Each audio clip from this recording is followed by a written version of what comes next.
didn't know any better. You're splitting your money not because you believe in Republicans or you believe in Democrat. No, you're paying hush money.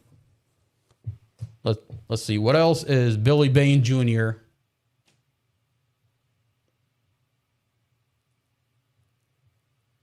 All right, so we've got Governor Youngkin, Abigail Spanberger.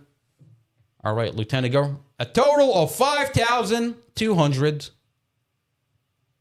Billy Bain Jr. And you can go to vpap.org, and that's all public information. I mean, if that's how much he's paying, 5,200, if that's how much he's paying over the table, you can only assume how much, you can only imagine how much he's paying under the table. I mean, one of the biggest strip clubs here is owned by Billy Bain Jr. Now, when we, all over the news, when we found out that they raided the hotel and they've been watched, the FBI has been watching the hotel for years. And they tell you, we've been watching the hotel for prostitution and drugs.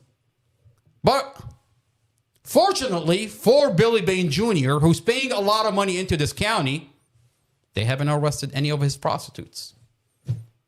The same strippers that strip at his club, they prostitute at the hotel. You want to tell me they haven't made any arrest? How convenient. Let's go back and watch that one more time, knowing that's the information that we have. Tonight, we are learning about an FBI raid at a motel in Northern Virginia. Now, this was part of a sex trafficking and drug distribution investigation. Sydney Persing has surveillance video of the operation. She's live tonight in Dumfries with what we know so far. Sydney. Yeah, so there's a lot that we're still trying to learn tonight as investigators really are being quite tight-lipped as their investigation continues. But what we do know tonight from police is that they executed several search warrants here at this motel today and made arrests. And part of what they say is a multi-year-long investigation into not just sex trafficking, but as you said, drug distribution as well. Just before 6 a.m. and one by one, local and federal authorities pulled up to the Red Carpet Inn in Dumfries on Thursday. Quickly and with guns drawn, they made their way inside. The FBI and Prince William County Police say this was a coordinated operation, part of a multi-year investigation into sex trafficking and drug distribution at the motel on Dumfries Road. Authorities would not say who or how many people were arrested, but did say more details will come to light as the investigation continues. We typically call this type of crime hidden in plain sight. Derek Benner is the CEO of Our Rescue, a global nonprofit dedicated to combating sex trafficking. What exactly are you going to rescue? You're going to rescue his prostitutes? You're going to rescue the strippers? I mean, that strip club is known to hire underage girls to strip at that club. If you're from the area, that's information that the community knows. That drugs are coming out of that club and there's underage strippers, and the strippers are prostituting at that hotel off of Dumfries. You've got this person that's talking about, what exactly are you talking about? Previously worked at DHS and HSI. But these investigations are complicated because these criminal... They're complicated because there's a lot of money coming out of that strip club into our government officials. That's why they're complicated. Organizations are moving in and out of our communities. They move across state lines and they move across international boundaries. Benner is not at all affiliated with this case, but said so much of the most important work comes after these arrests. Yes, it's great that bad guys go to jail, but the most important thing is to get survivors on a path to healing and recovery. As a society, I think we need to rededicate ourselves to this type of human crime. So I can tell you that tonight there are still police officers on scene here. Again, there's a lot that we don't know, but I can tell you I talked to folks here who live and work in the area, and they said they've had problems here for a long time, and they are relieved to see investigators are taking this seriously. I did try to reach out to the owners of this inn for a comment from them, but we still haven't heard back. Jim and Angie. So what they've done, they arrested the owners of the hotel. They arrested a couple of people in Prince William County. There's an article off of our local paper, Prince William, off of our local Inside Nova. They said that they arrested the owners and they arrested a couple of people, but no charges have been filed. No charges have been filed for sex trafficking. That's interesting. Let's take a look at how do we know that Dorothy Fontaine lived at the hotel? Well, Mustafa met Dorothy. Mustafa's relationship with Dorothy is 3 months long. And when Mustafa met Dorothy, Dorothy was living in that hotel. Dorothy, what was Dorothy doing? Dorothy was prostituting herself. Wait, she was doing what? Dorothy was prostituting herself. And Mustafa tells you, I saved her from that life. We fell in love with each other. I found out that she has children later. And naturally, I took the role of a father figure in their life. Their dad wasn't around. She had a 5-year-old, a 9-year-old, a 10-year-old, and a 14 that was living with her. And I saved her from that life. Let's take a look at what her 16-year-old daughter, Kylie Clapp, in a forensic interview, tell you about her mom. Kylie Clapp is separated by CPS, and she lived with her dad. She's separated by CPS. So we have a forensic interview. Well, Kylie Clapp tells you, my mother lived at this hotel. And then the next day we left,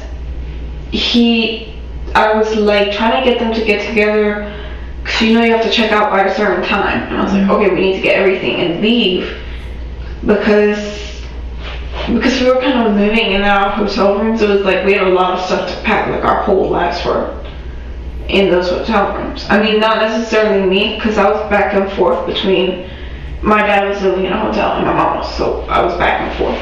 But they all had their stuff. Mm-hmm.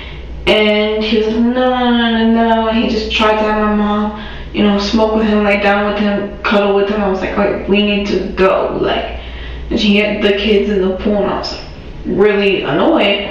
And he just undermined everything I did, and it was like, it's really annoying, because I don't know, I kind of had to manage all of them, because even if my mom tried, she would get frustrated and she would stop. When they wouldn't listen one time, she'd just break down crying and just, I'm sick of this shit, blah blah blah, and then it wouldn't get done if I didn't do anything.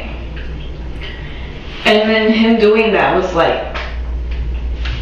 annoying, because he thought he had authority over me, and it was just weird. Mm-hmm. And then after he had let the kids once, he would be around all the time. So then we came back and I was like, I want him gone. Can we just have a family day? He followed us back, and we got to the Red Roof. Somehow we got kicked out of the Motel 6. I don't know how you get kicked out of Motel 6, but it happened. And so Kylie Clapp, her 16-year-old daughter, tells you, my mother lived in a hotel. All right. So far, I mean, what are we looking at here? We're looking at, who is Dorothy Fontaine? So far, we have Dorothy Clapp. We have Dorothy Fontaine living in a hotel. Now, when you find out that Dorothy